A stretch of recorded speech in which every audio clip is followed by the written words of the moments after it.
ජේසු විහිටයි. ඉතාමත් ලස්සන දවසක අපගේ ශ්‍රී ලංකාවාසී සියලුම ජනතාවට මේ නව වසර උදෙසා පුංචි පණිවිඩයක් ලබා දීමට මට අවස්ථාව සැලසීම ගැන ස්තුතිවන්ත වෙනවා. මා ප්‍රියාදර සහෝදර සහෝදරියනි, 2025 වර්ෂය අවසන් වනවා සමගම අපට ආපසු හැරී බලන්න ගොඩාක් දේවල් තිබුණා.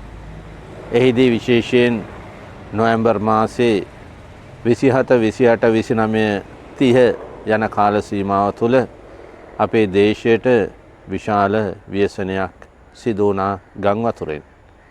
හැබැයි මේ කාල සීමාවේදී ඒ ගම් වතුරක් පමණක් අපගේ ජීවිතයට ලං කරගන්න නැතුව අපගේ සහෝදර සහෝදරියන් ඉතාමත් ආදරයෙන් මිනිසත් බව ඉස්මතු කරමින් ජාති කුල ආගම් ભેදයකින් තොරව ආදරයෙන් අපගේ මිනිසත් බව සෑම කෙනා තුළම ඉස්මතු කළා.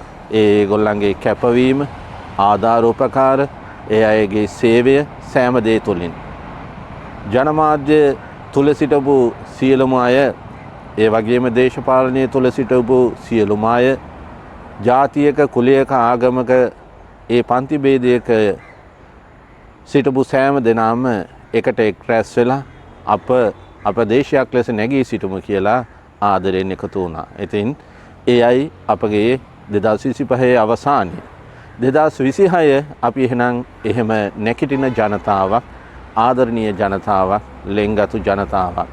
එය තවත් වර්ධනය කරගෙන ආදරයෙන් ලෙන්ගතුකමින් අපි මේ 2026 වසරේදී අපගේ සහෝදරත්වය තුළ ලස්සන ගමනක්, ලස්සන ජීවිත ක්‍රමවේදයකට දුවා දරුවන්, වැඩිහිටියන් එකමුතු වී ගමන් කරමු කියා මා ආදරයෙන් ඉල්ලා සිටිනවා.